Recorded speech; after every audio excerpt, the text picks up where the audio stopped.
Okay, go ahead, Ali. Good morning, everybody. The question for me is, should you be allowed to speak in your mother tongue during English class? In my opinion, the only way to become fluent in a language is by being immersed in the language. I would like to start with an advantage uh, and disadvantage of it. I start with advantage. Uh, Students may feel positive and able to understand new language more easily and may feel more confident. But in other hand, students may not focus on improving their English skills. And in addition, speaking another language during an English class distract other English learners. And I believe the only person can allow a student to speak maybe a word is your teacher. He or she can allow you to speak not the whole sentences, just a word that you or your friends couldn't understand.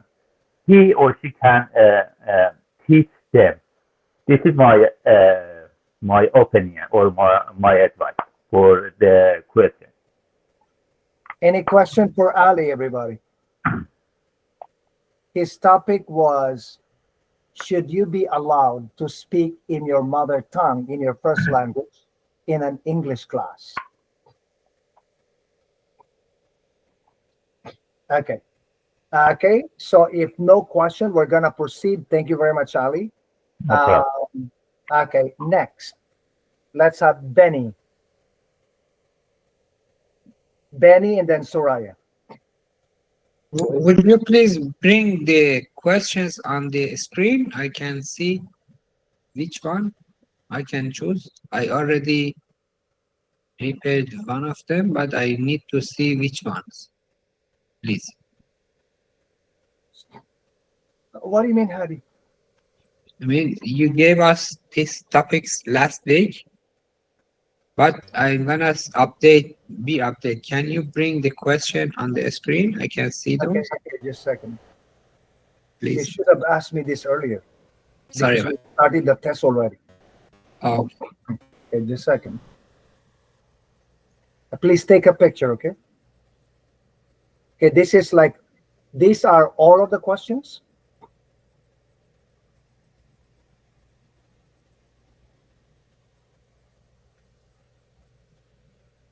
You're done, Hadi? yes. Okay. Okay, Benny, go ahead.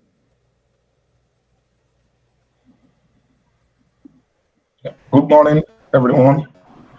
My topic today is when should young people be allowed to smoke or buy cigarettes? My topic today is when should young people be allowed to smoke or buy cigarettes? Smoking is a harmful habit that can cause severe negative consequences for young people's health and well being.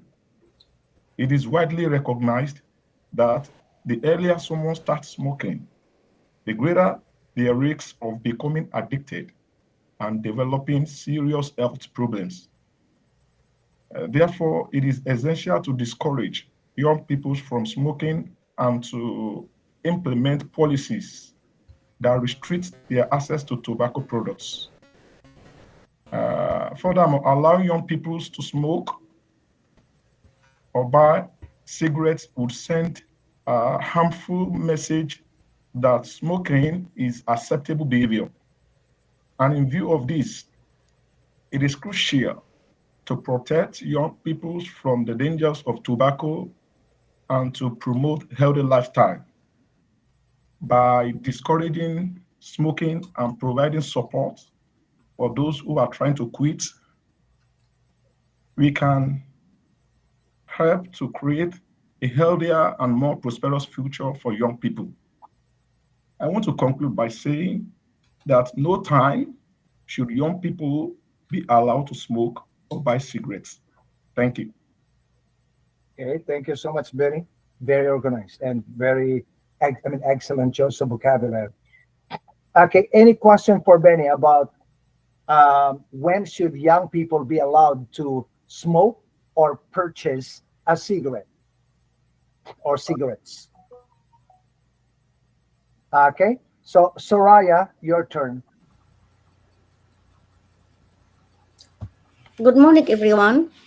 My question is, in your opinion, when should young people be allowed to operate a vehicle? In my opinion, young people should be allowed to operate vehicle when they are responsible, mature, and have the right skill. It is important that they have enough experience to understand the dangers of driving and can make safe decisions.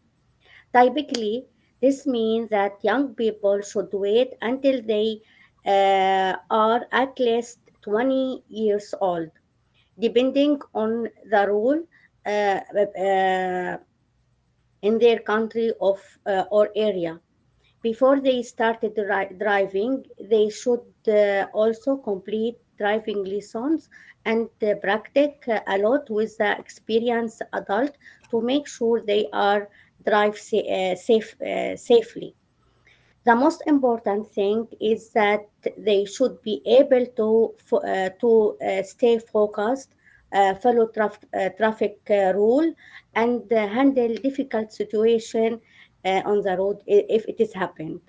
Thank you. Yeah, thank you so much, Soraya. That's very organized and so clear, right? Okay, yes. Any question for Soraya about when should young people be permitted to drive a car? Okay, so Anna, you are next. Okay, my question was, in my opinion, should people live together before marriage? Marriage is very important decision in life, which can be influenced by different religion and social customs. Um, However, I strongly believe that living before marriage can save us a future problem, especially when people are having different cultural background. Um, to support my belief, I would say that during living together, we can learn or we can know each other much better than in time when we are meeting or dating.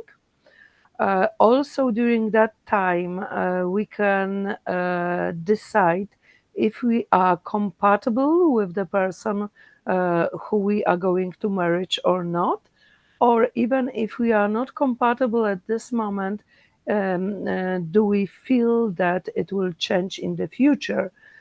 Which means that if we are ready to sacrifice part of our own even personality to meet in the middle our expectation with the person who we are living with. Uh, so it's why I strongly believe that living before marriage, it can be very important test before taking the main important decision of our life, because we have to remember that with person who we marry, we will or we are going to live until the end of the life. Thank you. Thank you, Anna. Very clear communication or message. Any question for Anna? Anna's question was, should couples live together before getting married? Okay, Benny has a question, Anna. Yeah, thank you, Anna, for your wonderful presentation. But I want to ask, is there any no negative consequence when they are not married and couples are living together?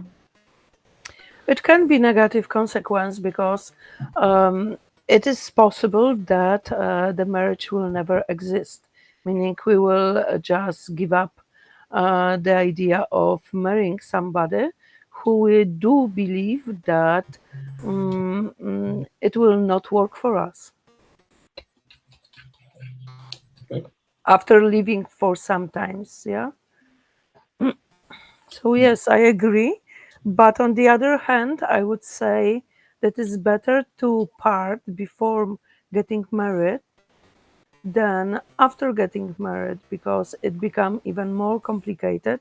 Uh, it is costly, not only financial, but also I believe it is more costly from the psychological point of view. It costs us more trauma, stress, that we are parting with person who we married and who we believe is the only one, the Mr. or Mrs. Who we are going to spend our life with. Thank you. I think I want to agree with it. Thank you. Yes, thank you, Anna. Okay, so you're next. Okay, hello everyone. My topic was about when should couple get married? You hear me, right? Yeah, yes. Okay, okay. When should people get married? First thing first, in my hometown, people usually get married when they're 18. And if someone is 25, he's too old to get married. They treat him like if he doesn't have an opportunity to get married. No longer have an opportunity to get married. But in my own point of view, I believe that marriage needs mature people. First thing first, in order to can deal with each other, and the other thing that they're going to be responsible for life, for their lives, and sometimes for other people's life if they have children.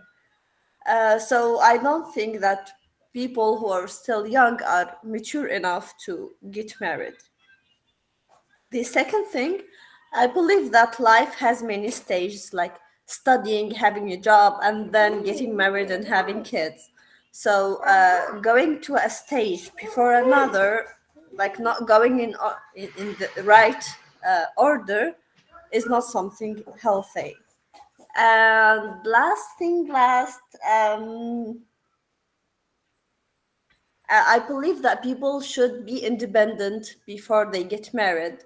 Like, if you get married someone because you need someone to take care of you, in that case, this is not a good thing. So, the woman should be independent financially. The man should be independent and can cook and can take care of himself. At that point, they're going to be good for each other to marry. It's so true. I agree. I cook better than my wife.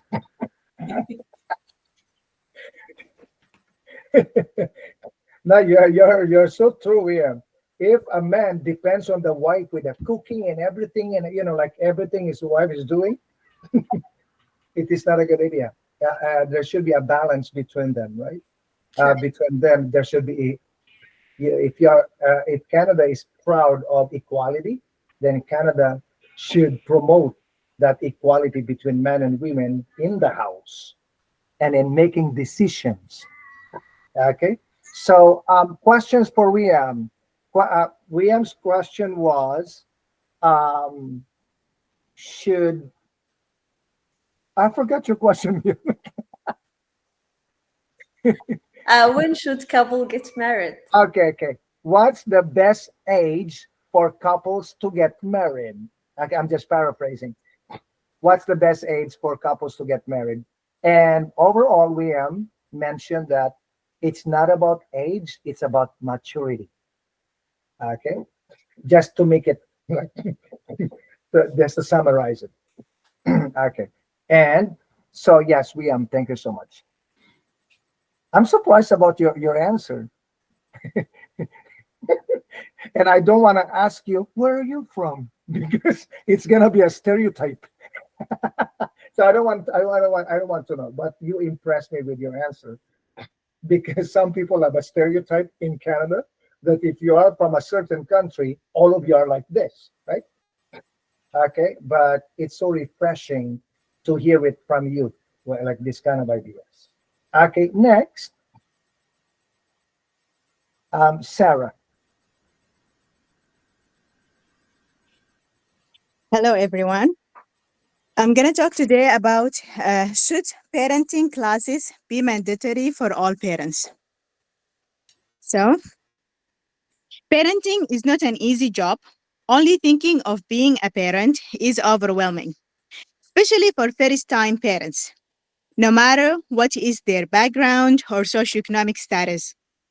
Parenting is a learning process, so parenting classes can easier the job because we'll teach first time parents how to deal with an infant, what to expect, and will build their skills to be prepared for each development stage. Also, parenting classes can help new parents to discover how to match their parenting style to their children's personality. Even though positive parenting will lead to a better parents and children relationship, good mental health, and well being during adulthood, however, I don't think parenting classes should be mandatory due to the busy life beside the financial burden. Instead, we can improve the awareness of the parenting programs and how crucial they are.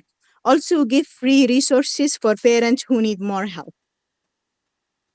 Yeah, thank you very much, Sarah. You're welcome. Question for Sarah about parenting. I'm surprised no one is asking any question today. Like I was like Sarah, I understood what you said, and it's so beautiful information. Okay, like I saw on Facebook yesterday, like one of my friends posted something like a little bit complaining about her children.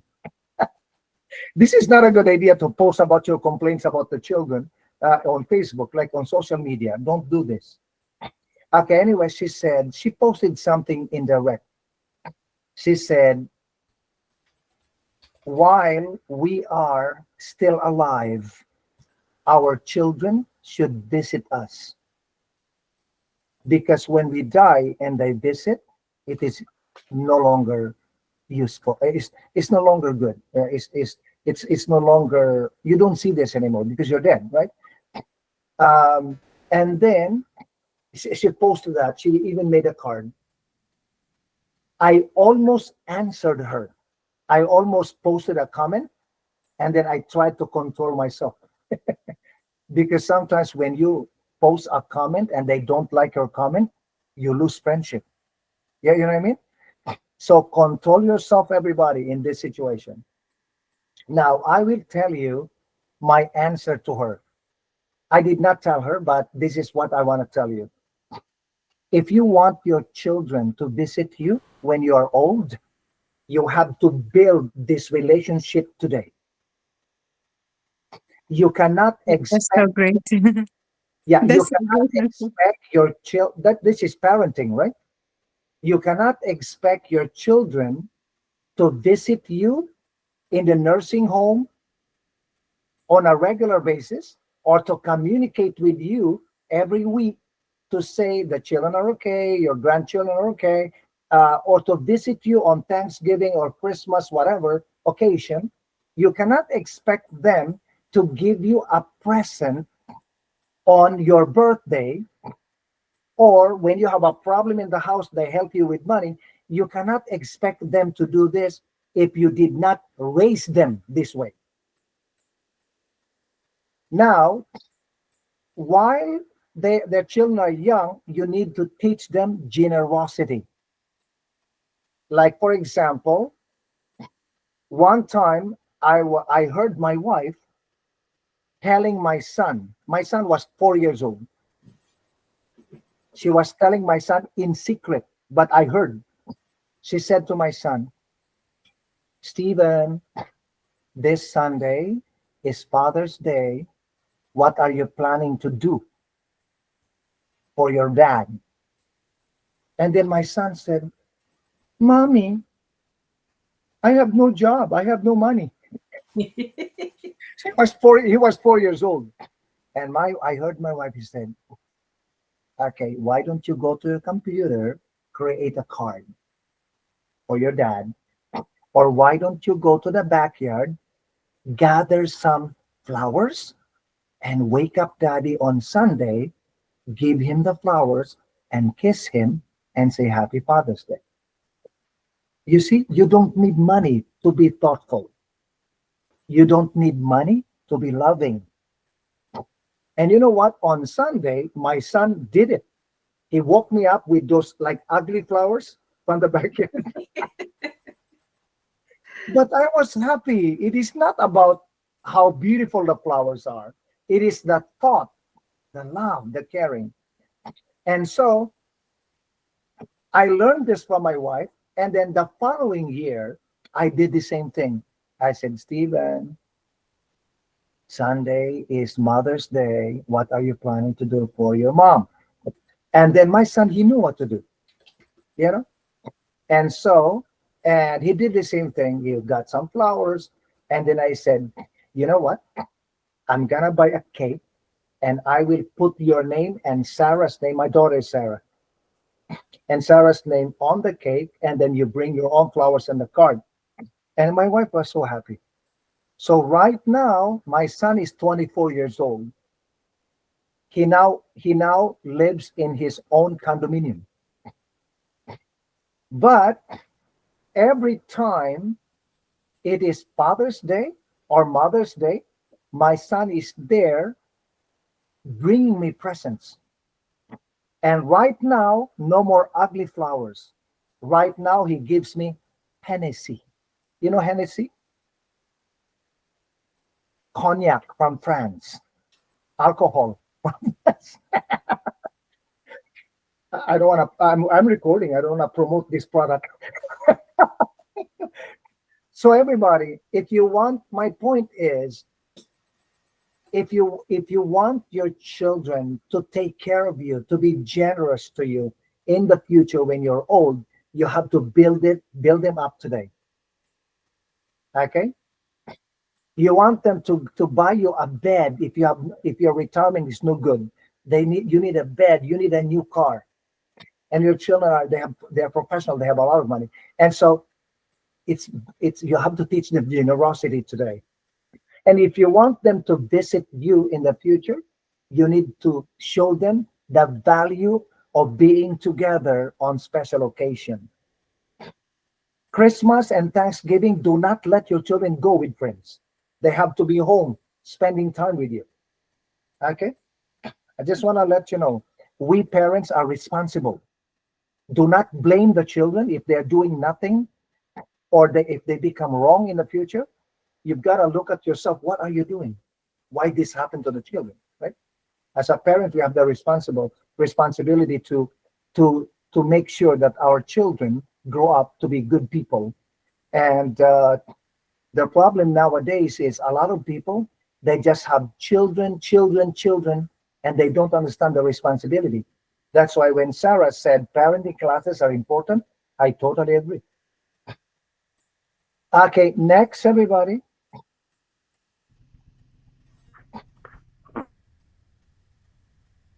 Come on. Oh, you have a question for Sarah? No? Sarah is waiting for a question. Okay, so next.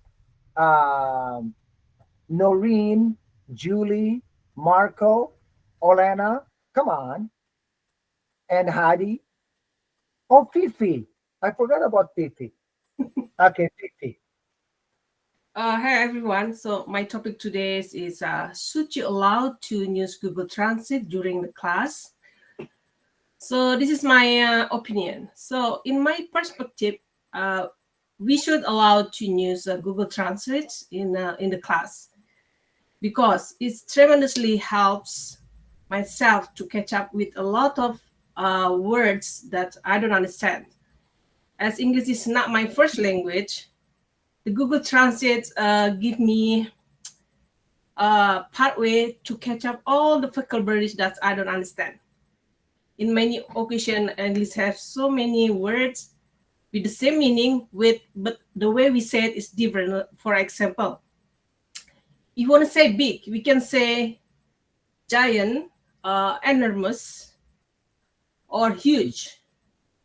While in my language, if you want to say big, you just can say it big. That's it. There is no similar word to say it. Therefore, also we use tenses in English, which is I don't have in my language. So we don't have past tense, future, perfect, or whatsoever. We use all the like even after today or tomorrow or after 1 year, all the same. So in Ensign, for example, if I say I go to the market yesterday, that's it in my language. But in English, you have to change your verb to the past tense, so it will be matched with the grammar correctly. So considering all this, the student where the English is not their first language, they should allowed to use Google Translate in the class. Thank you.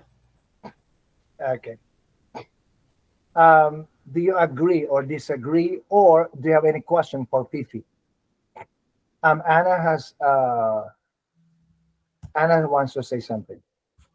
I disagree because if you will, you gave the example when you cannot actually translate properly from English to your language because of lack of grammar, for example. First of all, so what is the point of translating in this case? You have to get this using English. Secondly, if you will use too much Google Translator, you will kill the opportunity to learn how to get the message from the context in English, because actually you don't have to understand every single word. You have to understand the general message. This is how I was learning English. And thirdly, you have to start to think in English to be proficient in English.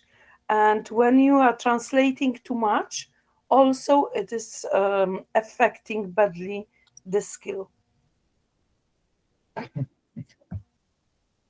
That is Fifi. Anna's opinion is an opinion of a teacher. No, I- it's No, I opinion of everybody has the somebody who was Who has learning English experience, the right? same. No. What I mean, Anna, when I say opinion of a teacher, is that because we teachers, we communicate to our students this way. We discourage them to use translation because Anna was right. When you always translate, it even affects the way it gives you accent. Because when you say accent, you're not talking about only pronunciation. Accent can also be how you use your vocabulary when you are talking. Exactly. Okay, how you arrange, put together the sentences, your grammar. You know, because like we no, actually in my night school, I had one student. She did a presentation, and I was like listening to her. I could feel that her presentation was a translation. Why? Because it is not normal in the English language for people to speak this way. It means that she used translations or Google Translate. And and I told her this, and she accepted. She acknowledged, you know. And so, um, if you try to understand English based on the context, you can learn English better. And this is one of the reasons, like if you are educated, if you were born and educated in Canada or USA, um, grammar is understood from the context. It is not taught as grammar, like present perfect, gerunds. It's just like um, children are taught to use the the the difference between have and has. Okay, the difference between do and does. It is not simple present, and things like that. And so, um, when we grow up, we don't know this gerund, present perfect, passive voice. Try to ask some Canadians. Canadians speak perfect grammar, but don't know the terminologies, because that happened to me when I was a new teacher. I did not understand the meaning. I did not understand the word gerund. When my student told me, "Oh, teacher, are you gonna teach us gerunds?" And I said, "Oh my God, what is this gerunds?" And I said, "Yes, on Monday." I actually did not understand it. Okay, Fifi, you wanna react? Yes. So I told you as I came here, I'm already aging, right? So aging people, they have like problem with memorizing. When I came here young, you say like 5 years. If I see you say something only 1 second, I remember and we stay in my brain. But when you're getting old, everything's gone. From here, go the other side, out the window, right? That's why. So yeah, I still prefer. I cannot like I wrote a lot of essay, and I won't like I have a lot of problem with vocabularies because I told you Hmm. one word you have to use so many so you get a perfect score. If you keep repeating one word, it doesn't work that way. You know? Mhm. Yeah. Thank you. No, actually, Fifi, I understood and I agreed with you when you said you need to elevate your vocabulary, and sometimes you need to use translation to do it.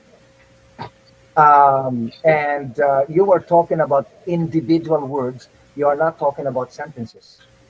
You are talking about, like, instead of saying large, you say enormous, humongous, gigantic. Yeah. And then you can replace your vocabulary using translations. And this is when you are not in an English class. Okay, but when you are in an English class, it is not a good idea. Maybe if you want to do it like in the house, just to home study, for not for the purpose of writing, but for the purpose of growing, it helps to use translation. Okay, Anna, you wanna you have I want to add something which I did in the past. So instead of translating, or I was using a dictionary English to English with examples of different vocabulary which was connected with this the same word, but also with example of sentences. In my opinion, this was very, very crucial for me, and it was very helpful. yeah, So I that's would that's actually, recommend that instead of using Google Translator. yeah, that's actually how we do it in the US, right? um, when you don't understand, like, for example, you don't understand derogatory, so you can actually, like, open during my time, open your English dictionary and say derogatory, and then they will give you the meaning of derogatory. Now you understand, and you can, but it is from complicated to simple, not from simple too complicated. Okay, so because what TP was saying is that from simple, you use a dictionary to elevate the vocabulary. Oleana, you want to say something? Yeah, nowadays you can also use ChatGPT. It helps a lot to explain on any language. Everybody tells me about Chat GBT. Um, I actually have it on my phone. I downloaded it, and they said it's better than Google Translate Yeah, it's better. because It can explain in different styles, as you said, as you mentioned, easy language. I mean, plain language, or yes, more yes, I sophisticated. saw like my friend showed me. Okay, you can also type or say, give me examples, and they will give you examples. It's very good. Yeah, I know Chat GBT. Okay. Anybody else? How do you want to talk? Yes, I I chose the same topic. Can I No, no talk? problem. Yeah, go ahead. No problem. Yeah. Should you be allowed to use your bilingual dictionary or Google Translate during English class? I generally disagree to use bilingual dictionary or Google Translate or any tools because you will get used to that and you do not pay attention to English language.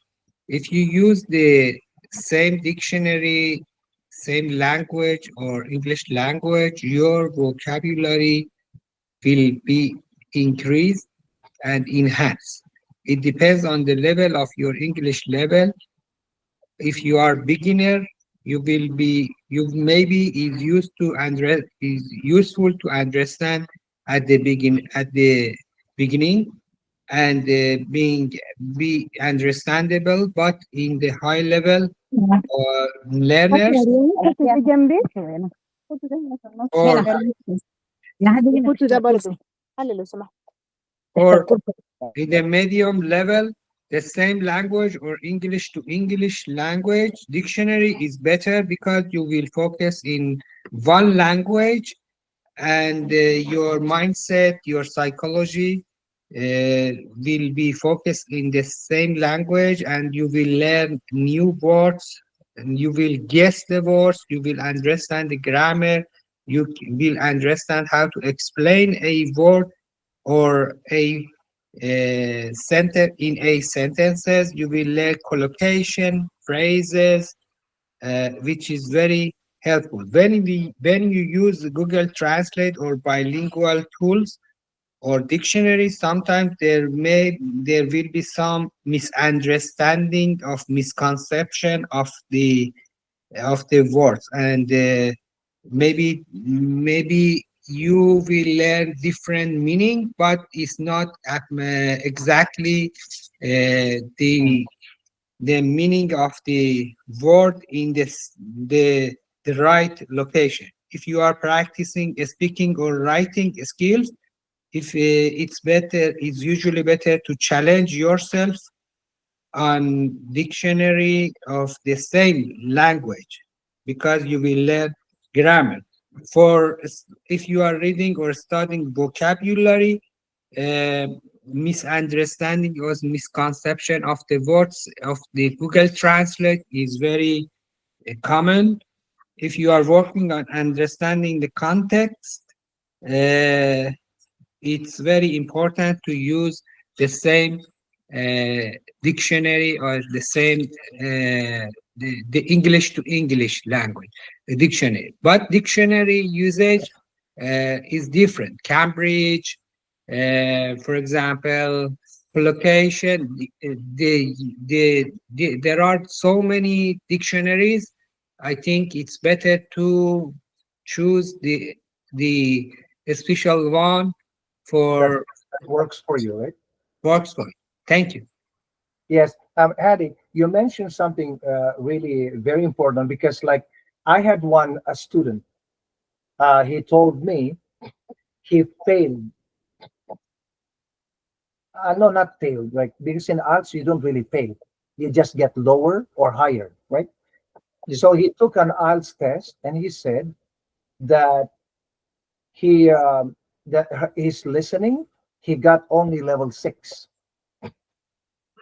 And then he explained to me the reason why.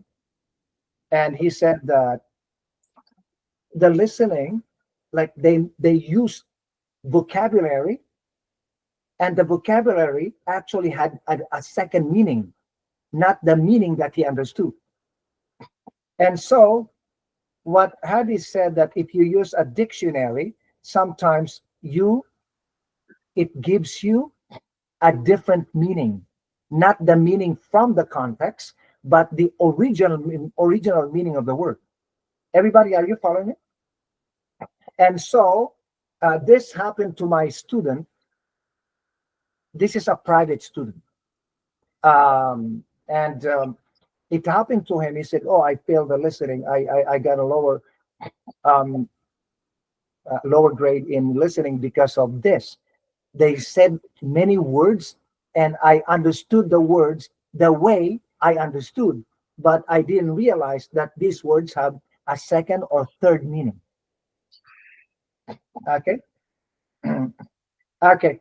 No more reaction, because we have 2 more lessons after this one. Okay. So Marco, do you want to do your Marco and just a second, and Olena, do you want to do your speaking today? If not, you can do it next week. Okay. Yeah, it's better next week. I'm still worried and scared of this activity. Scared. And what about Julie next week? And Noreen? Marco, do you want to do the test today? I can do it now, yeah. Okay, after Marco, we are done.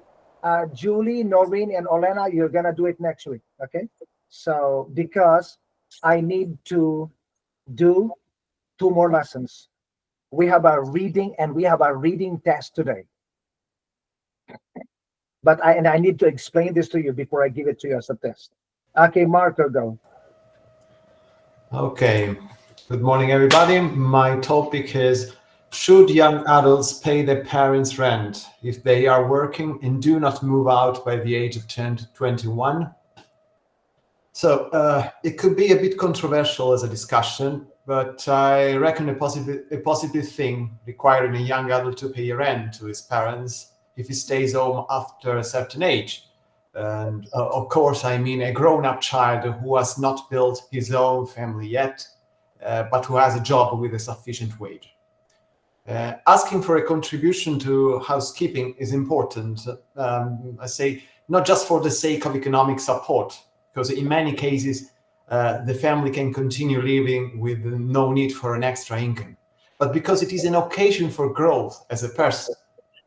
The children are subliminally invited to leave home and gain their independence. After all, they can wonder, why paying rent for the house they lived their childhood, their teenage, their high school years, when the same money could be spent for their own first house, even a small apartment for rent, but a place where they are, I would say, the ruler and the sole responsible.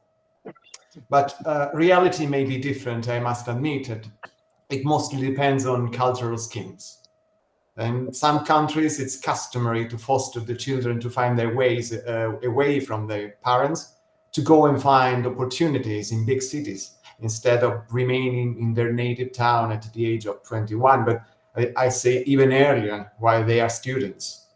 And in other countries, like my motherland, departing from the family house, from the family hearth, is more difficult. In many cases, parents dream a life along with their children and grandchildren under the same roof.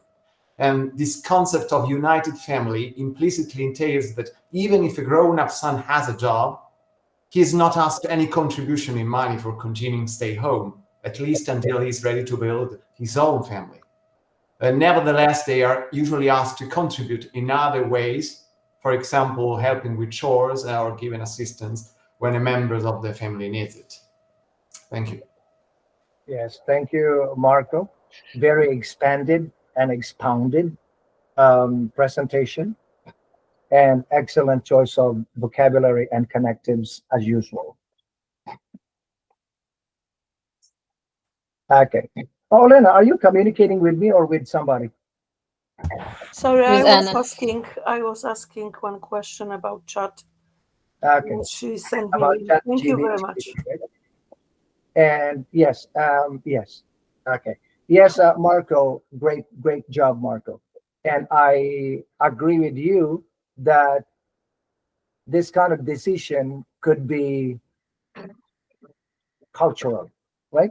Like, for example, in the case of my son, we have a 4-bedroom house. Okay, we have a 4-bedroom house in Mississauga, and my son has a beautiful bedroom, but he moved out, and he is renting his own condominium. What is this? But I kept quiet because we are in Canada, and my wife doesn't want to talk about it.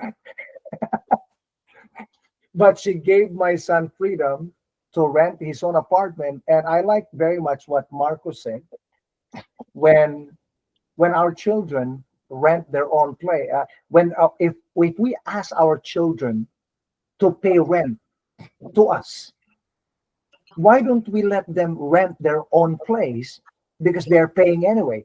Then we can teach them responsibility, and commitment, responsibility, and like organizing their lives.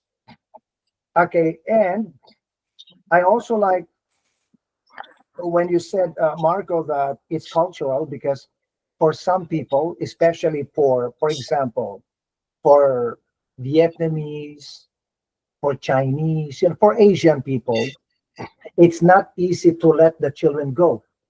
Sometimes when they are married, they still stay with you. And sometimes they say, Mom, I'm getting married. For example, Williams will say, Mom, I'm getting married. My husband and I will rent our own condominium. And the mother says, the basement is free. Why don't you stay there? Especially when you have children, your mother, they don't want to be away from your children, from the cute grandchildren. Why do you need a babysitter? I can be your babysitter. You know what I mean? Okay, so sometimes it's cultural, right? Yes. Okay, thank you so much, Marco, Hadi, Titi, Sarah, William, Anna, Soraya, Benny, and Ali. Okay, so everybody, I'm gonna ask you to read what I wrote. This is from the slides, and I'm gonna look at you on the side, and then I'm gonna ask you to read accordingly. Okay, Ali, please read this. Should you? Oh, Okay, Ali, go. nobody should be No. Read the question first. okay. Should you be allowed to speak in your mother tongue during English class? Nobody should be permitted to speak in their native language in an English class. Students can learn English faster and more attentively if they only hear the language they are attempting to learn. Furthermore, speaking your native language in the presence of others who do not comprehend you is considered unprofessional and disrespectful in North America. Okay, so everybody, what I'm doing here is I'm actually showing you like some. Now this one, I'm showing you this one. It doesn't mean that you have to answer this way. I just want to give you an idea how to organize your answer, right? Mhm, Okay, this one I wrote these answers. mhm. Okay, and those vocabulary, but we're gonna pass that your 789. Okay, thank you, Ali. Great No job. problem. Can you Okay. bring the dictionary again? The words, please. Okay, just a second. This one? Oh, the words, the definition, Oh, the vocabulary. vocabulary, please.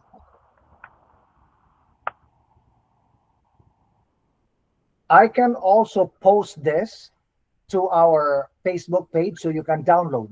Okay. Yes, yes, please. Yeah. Okay. Okay. You don't need to take a picture. I'm gonna post it after the class today. Thank you. Yeah, but thank you, Hadi, for your interest.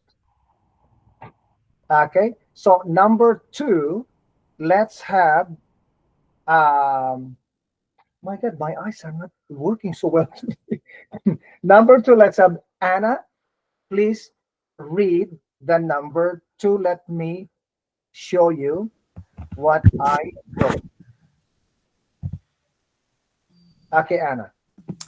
Should minors be allowed to purchase lottery tickets? Certainly not.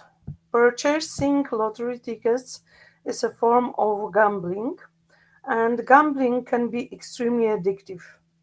Young people should attend school and get an education. They should prioritize a career so that they can have a good future and contribute positively to society.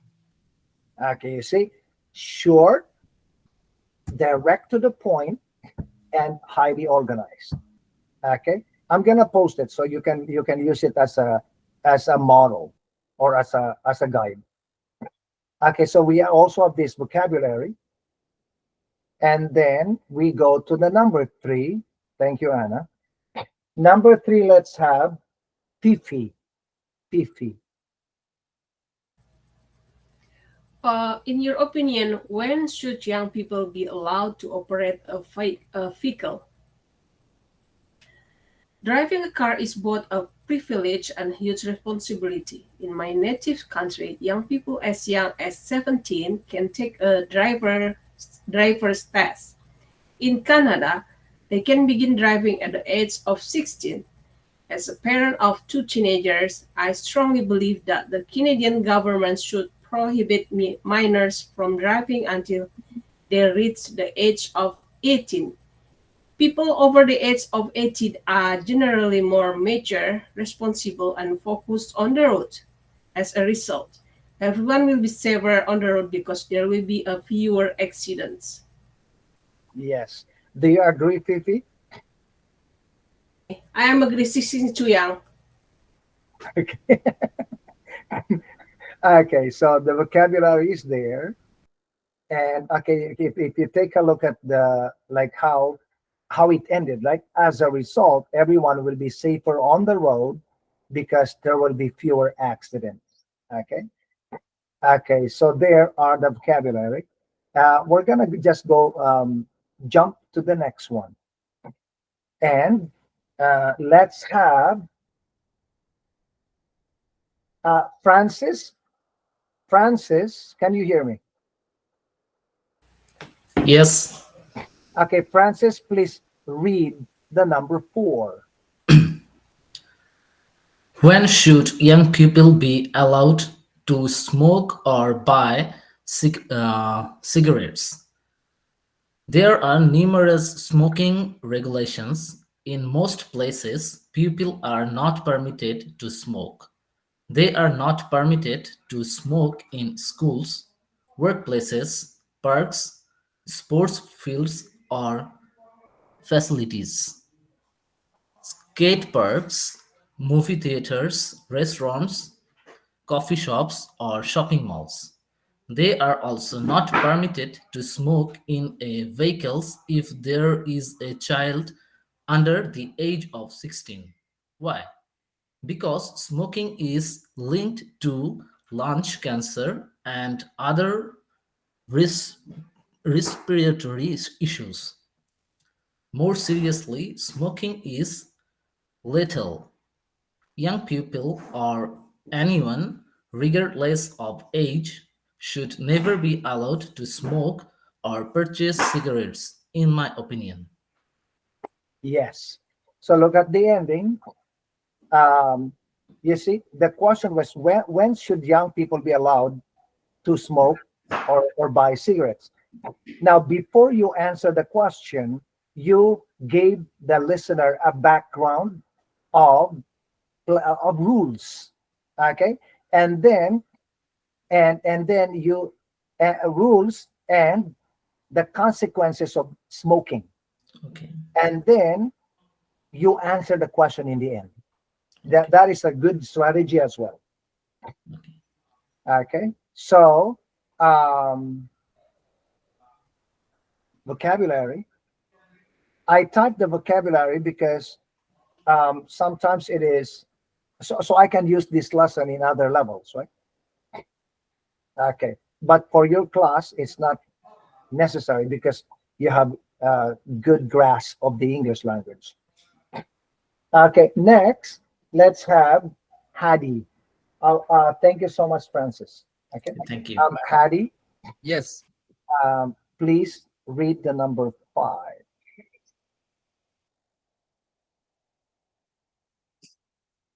When should young people be allowed to consume alcoholic beverages? Young people, in my opinion, should be permitted to consume alcoholic beverages only when they reach the age of 21. People are generally more mature and responsible at the age of 21. They will drink in moderation and will not drive while under the influence of alcohol. When drivers are sober, there are fewer accidents on the road, and other drivers can drive more safely to their destinations. Beautiful. Okay. Yes. When I ask this question, when I ask my students this question in the past, my students, one student, a lady, conservative lady, she said, "No, I will never allow young people to drink alcohol." She said, uh, she said something else. I don't want to say it because it will tell you what country. It begins with H. Okay, thank you so much, Hadi. Very clear reading. Okay, so um, okay, so now number 6. Let's have. Okay, just a second. Let me change the color. Okay, number 6. Let's have Julie. Julie, number 6.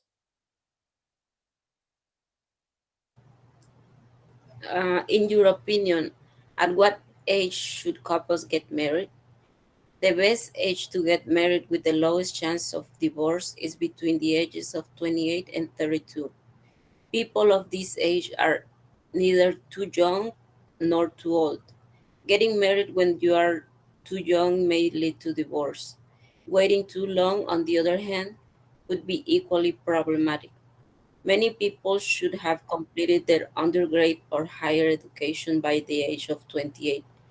They are typically more mature, responsible, and self sufficient, with the ability to earn their own money to support themselves. Furthermore, at the age of 28 to 32, people understand the distinction between sorry, puppy love and true love. Yes. Now here, when I taught, when I gave this lesson to my um, Olena, I need your idea. Yeah, thank you, Julie.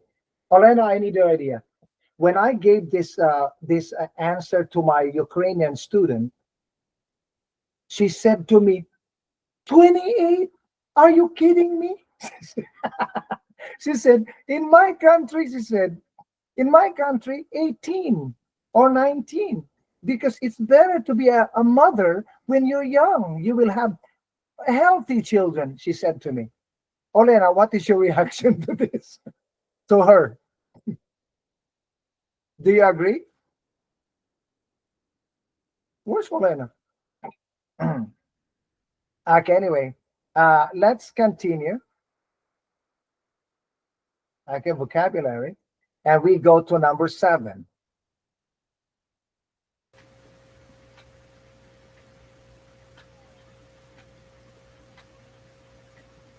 Okay, number 7. Let's have Marco. Marco, please read. In your opinion, should couples live together before marriage? Living together prior to marriage is an option. Some people oppose it, while others believe it is a good idea. Living together before marriage allows you to learn more about each other, strengthen your joint problem-solving ability, and reinforce your relationship and ability to navigate stressors, all of which can instill more confidence in your decision to marry. Despite this, I personally oppose the idea of living together before marriage. Why? It is incompatible with my family values. Marco, did you like that ending? Yeah. No, Yes. like for some people, living together before marriage is a taboo. You know what I mean? Yeah. Yeah. Yes, and you have to respect that, right? Yes. Not be like just push people to live together before marriage, And like I actually wrote this. When I wrote this, it doesn't mean that it's me, right? Everybody, it doesn't mean that it's me. I'm like this. I just want to give the students other perspectives. Yeah. Okay, so yeah, something new, something refreshing, and something that will also be compatible to their values and beliefs. So, like if you saw the like the end, like my ending, right? I said there's so many advantages to living together before marriage.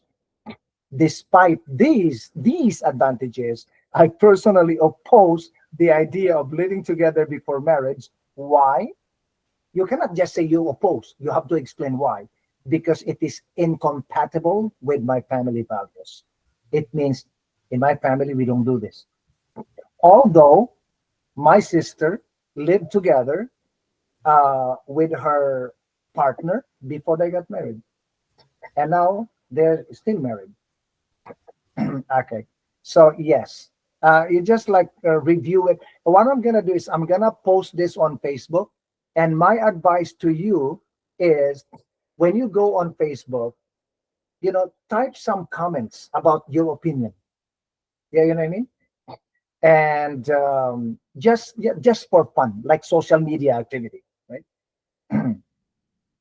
Okay. Next, let's go to number 8. Number 8. Let's have uh, Noreen. Noreen, you're able to fix your name. You Yeah, see, I did. Noreen, a little bit of hard work will make your life easy. Okay, Noreen, number 8. Okay, just a second. Okay, Noreen, go. In your opinion, should Canada legalize euthanasia assisted dying? Without a doubt, that is personal matter, and the law should not infringe on a person's right to die. It makes no sense to keep people alive if there is no cure for their disease. This will only make their suffering worse. Euthanasia allows a person to die with dignity and control over their circumstances. Allowing a terminally ill person to die is the only humane, rational, and compassionate option. That's my sincere opinion. Thank you. Yes. Now, just to remind everybody that although I said, without a doubt, that you should allow people to die when their lives is a suffering every day. Okay. But I just want to emphasize, I just want to reiterate that many people will not allow this. In many countries in the world, they will not allow euthanasia. They will not legalize it. So, but this is just my opinion, and my opinion could change because everybody sometimes, and I know you will agree with me. Sometimes it's so easy to give your opinion, but when it happens to you, it is not easy. Everybody, do you agree? Like it's so easy to say, yeah, allow them, allow them, and then suddenly your mother or father, yeah, you know what I mean? And then you cannot. It's difficult emotionally. You could not accept it. Like you just feel guilty. And so like when I wrote this, I thank God I've never been in this situation, regarding my family, but I believe that we should let them go. But I don't know if this actually happens. Will my opinion be the same? So if your opinion changes, it is okay. You're a human, you know. You just wanna just like, let me just let a student in. Okay, one student came, Rima. Okay, so let's continue with Olena. Olena, can you hear me? Yes, yes. Yeah, because I spoke to you about 5 minutes ago. You were not here. Okay, so number 9, Olena, please read. Should you be allowed to use your bilingual dictionary or Google Translate during English class? Second language learners, in my opinion, should be allowed to use bilingual dictionaries in English class. It can be very stressful and intimidating to not understand a specific word or phrase. Anyone who uses Google Translate, however, should be aware that it doesn't always provide accurate translations. In fact, some translations may end up being amusing. Using a What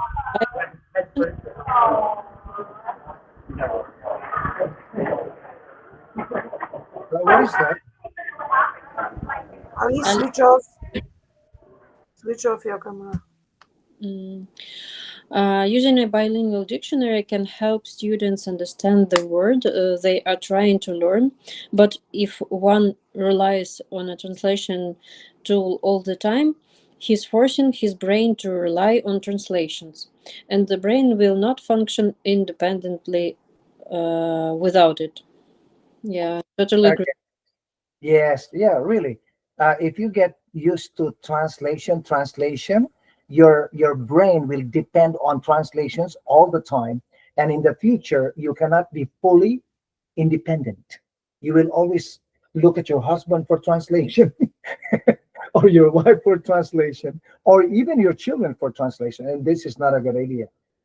And so, but as I said in the beginning, when I was a new teacher, I did not believe that students should be allowed to use translations. And when I went to York University, and my university professor said, guys, allow your second language learners to use translation. It is intimidating, it is stressful not to be able to understand a language. He said, try to travel to South America or to Europe, and you do not speak the language there, and you cannot use translation. What will you do? So put yourself in the position of the students. And so, but in my class now, I do not allow translations when I'm giving a test. But and when I'm teaching in person, I do not allow translations as well. I always tell the students, try to understand in English, try to guess the meaning in context. And I said something very important here, because this happened to me when I posted something in French language, because I wanted to surprise my friend in Paris that I could post something in French language. And he called me and he said, Andrew, can I fix what you posted on Facebook? I said, what do you mean? Your French is so funny. We don't speak like this in France. And then I said, okay, please fix it. And he fixed it. You see, sometimes the translation can be very funny because Google Translate does not always translate accurately. They can help, but they are not always accurate. Okay. So yeah, thank you, Olena. Very clear reading. Okay, Rima. Rima, you are next.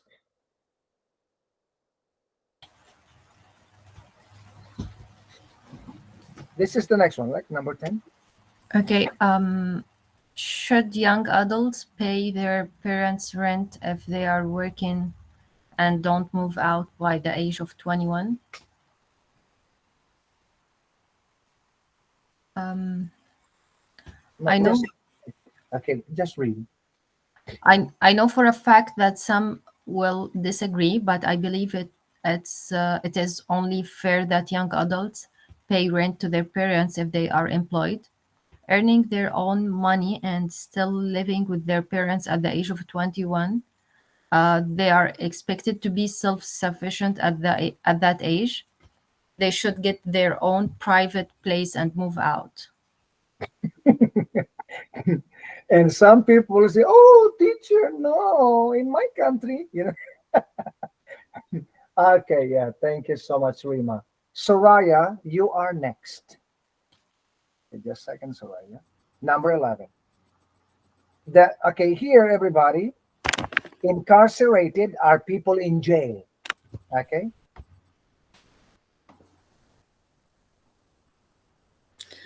Okay, go, Soraya. Should be incarcerated, be allowed to participate in federal, provincial, and municipal elections. When it comes to this situation, I am a firm believer that any law abiding citizen should be able to vote.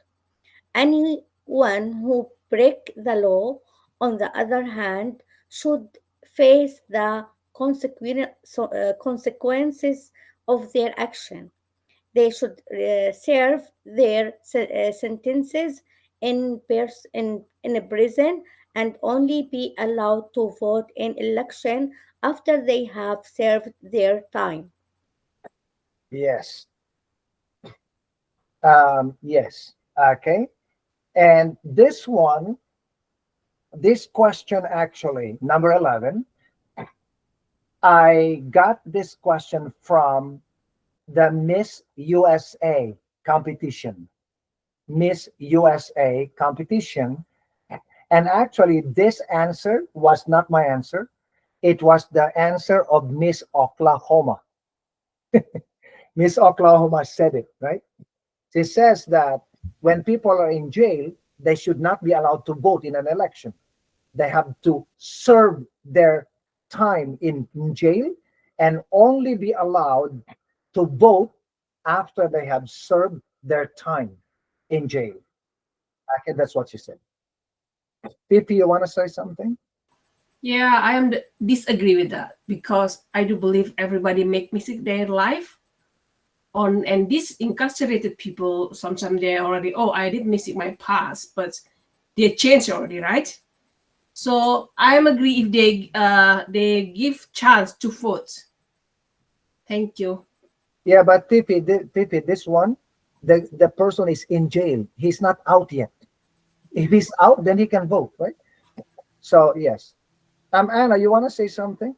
Yes, I actually I am opposite to this too, because some sentences includes the inability to vote or to be or to perform as a full citizen, because some sentences are taking off some how it is called. There's a law that you are not treated as a citizen anymore. I don't know how it is called in English, but there are some sentences like that they are removing your ability to be treated as a citizen. You don't have rights. But the other sentences, They are not taking off the rights. So why these people cannot vote? Some of them, they have very minor, I would say, faults, but they have to stay in jail. But taking off the ability to vote from them, it is like double sentencing them, I would say. Yes, I'm not sure. I've got to research on this. If people in jail in Canada or US are actually allowed to vote. Yeah, I'll Okay, find out. maybe it is what I am talking about in my country. In my country, it depends what is the sentence. Some of the sentences are excluding this voting possibility, Yeah. but the rest of the sentence, which are not excluding, they are allowing people to vote. I'm not sure how it is in Canada and in US. Yeah, I'll find out Yeah. and let you know next week. Yeah, because like I didn't think about it, because in my opinion, they should not be allowed to vote. They broke the law and they have to lose their rights. That's my opinion. But we need to Mhm. consider what is the law, the legality, because what you said Exactly, exactly, what you said makes sense. Like it depends on the sentence. exactly. Okay. Yeah, thank you, Anna, for sharing. Okay, number 12, parenting classes. Benny. No, Soraya, did you read already? Yes, teacher. Okay. Yeah, because your name changed. Changed in on the list. Okay, Benny. Benny, Yes, can you hear me? yes, I can hear you. Okay, please read the next one. This is a long one, Benny. Okay, go. Should parenting classes be mandatory for all parents? All parents should be required to attend parenting classes in order to better raise their children to be productive and responsible citizens of the future. Unfortunately, many parents nowadays lack the necessary skills to properly raise their children. Some of these parents come from broken homes, while others have little formal education. If they do receive formal education, it could be because they are too preoccupied with work and other personal circumstances to spend quality time with their children. Many children are cared for by nannies or relatives. As a result, they grow up looking for love in all the wrong places or from other people. How do we address the issue of poor parenting? One way to address this issue is for the government to provide proper parenting training to these parents. Furthermore, the government should subsidize the childcare costs so that parents do not have to work long hours outside of their homes and can spend more time for the children and raise them better. Thank you. Yes. Okay. So I think that's the no, actually. Oh, we have more. Yeah, thank you so much, Benny. Okay, very, very nice. Very, very good reading. Okay, let's have Wiam. Wiam, can you hear me? Yes. Okay. So next, about interracial marriage. Okay. Should people approve of interracial marriage?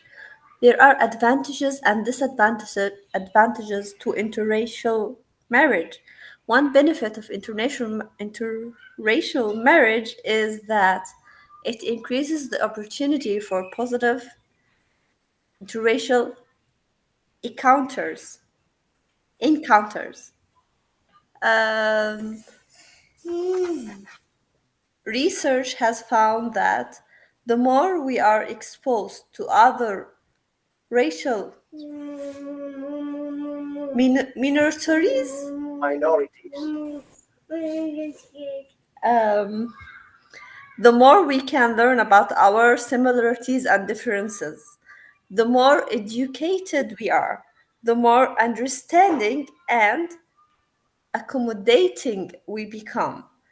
Uh, it is important to focus on our similarities and appreciate our differences. Do I approve interracial marriage? I am not the I am not in a position to say yes or no. What I know for sure, though, is what I know for sure, though, is the marriage is not about race, color, or religion. It's about love, honesty, understanding, respect, and living together in peace and harmony. You like that, the last part? Yes, of course. It's very nice, right? Yes. Like first you talk about the benefits, okay, and then you speak about your own personal opinion, because marriage is not about race or religion. It is about love, honesty, understanding, respect, and living together in peace and harmony. It doesn't matter what color you are or whether you marry somebody from a different country. If there is no love, honesty, understanding, respect, and peace and harmony, then your marriage is a disaster. Okay. So number 14,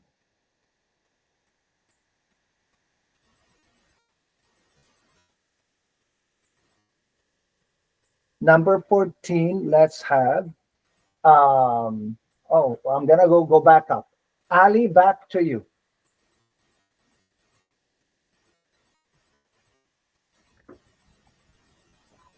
Okay. Should the death penalty be implemented around the world? Uh, Amnesty International believes that the death penalty violates human rights, including the right to life and the right to be free from torture and humiliating treatment. The United Nations adopted the Universal Declaration of Human Rights in 1948, which protects both rights. However, 58% of Canadians believe that the death penalty is sometimes justified. Personally, I'm concerned about the potential of an innocent person being falsely convicted and executed. If you ask me, I absolutely disagree with the death penalty. I strongly believe that only God can take away people's lives. That becomes dramatic, like in the end. Yeah. At the end, yes. I'm so sorry, I'm a religious person. Only God can take people's lives. Okay, so yeah, it's so true that some people, like they are innocent and they're in jail. Uh, and if you kill them, they will not have a chance to prove that they are innocent. There was a story in the US that happened that one African American person, he was in jail for 28 years. And then after 28 years, they found out that he was innocent through DNA. And so he was released, and the American government gave him $3 million. Yeah, because he was wrongly punished. Fifi, you want to say something? Yeah. So with that sentence also cost the taxpayer more than stay in the jail. Oh, really? Yeah. I study this. That's why I know. You mean they cost more money to kill the person? That sentence costs you more money rather than stay in the jail. I learned this. Okay. You scared me. Okay, thank you, Fifi, for sharing. Okay, so I think we have the last one. The last one, Anna, you have the final final word. Okay. Just a second, Anna. Okay, go. Should all couples be required to sign the prenuptial agreement before getting married? The prenuptial. No, prenuptial. Nuptial. Okay, sorry. Prenuptial agreement can clearly state that will happen if what will happen if the relationship ends, and provide each couple with the financial security that required to ensure they require to ensure that their lives will not be rocked by divorce. This can help to reduce stress in the relationship and increase honesty. There is no question that the prenuptial agreement can protect us in the event of a divorce. However, signing it should be optional. In other words, I do not agree that the government should make it mandatory for couples to sign one. Yes. Okay. Everybody, do you understand exactly what the meaning of prenuptial agreement? Yeah. Yes, I understand. Yeah, prenuptial agreement is a document, a legal document that the husband and the wife, the bride and the groom, have to sign before they get married. What are they signing? They are signing that in the event of divorce, you get nothing. What? Look at William. When I said you get nothing, William's face is, oh. Okay, so you get nothing. Like for example, when Tom Cruise and Nicole Kidman got they divorced. Nicole Kidman got money only for the children. Yeah, you know what I mean. And so, if you ask me, like personally, I'm gonna sign a woman. I'm gonna let this woman sign this agreement that if she leaves me by Andrew, she does not get a share of my house. No, because some people, they have a plan. They marry you and they have a plan, and they act that they love you, but they have a plan. And when the plan is about to happen, they will create a problem so that you will divorce them. You know what I mean? When you divorce them, they get 50% of what you have. If you have children, then she gets more than 50%. Yeah. So just be careful, everybody. Okay. So those are the questions. Okay. So I'm gonna stop sharing.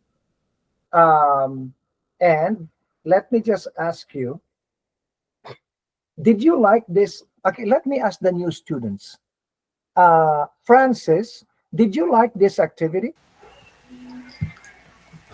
Yeah, I'm still enjoying the class. Okay. And Olena, you have a question or feedback or reaction? Feedback. I feel like I need to rewrite to memorize good phrases. I mean, I have a plan already. I added into my notebook to write everything that we read, Mhm. and in this way, I will memorize phrases and structures for me to use on the test. Yes, because Olena, I know, but you learned something from this lesson, right? Yes, That reading. there are so many, everybody, that in a speaking test, there are so many attacks or strategy that you can use to communicate your answer. You can do this, or you can do this, or you can put the answer on the second half by maintaining a balance on the first half. And so I'm gonna post this on Facebook. Please download, and then try to learn. Now try to pay attention to on I mean to okay, what happens, how was the answer, how was the question answered? And I love, I mean, I realized that especially the speaking component in IELTS. It's like a Miss Universe question and answer. You know, like I saw like there was a Miss Universe training. They are trained, the Miss Universe are trained to answer the question by opening the answer, introducing it, and then expanding, and then make it personal, and then close it. You know what I mean? And so yes, and so that's like I got some ideas from the Miss Universe competition, how they're answered, and plus, but most of the answers that I made, because I like talking, I like writing, and so I was able to deliver something like this. And I also did, at the same time, I also did research, because sometimes I'm not sure about the law, and so I need, to check, double check, so that I can deliver something that is accurate to my students. Okay. So Mesa is not here today. I'm surprised. Mesa. Hadi, where is Mesa? Mesa, I don't know. But I'm kidding. Alisa, you mean? Maruf? No, I have to stop the recording. Okay.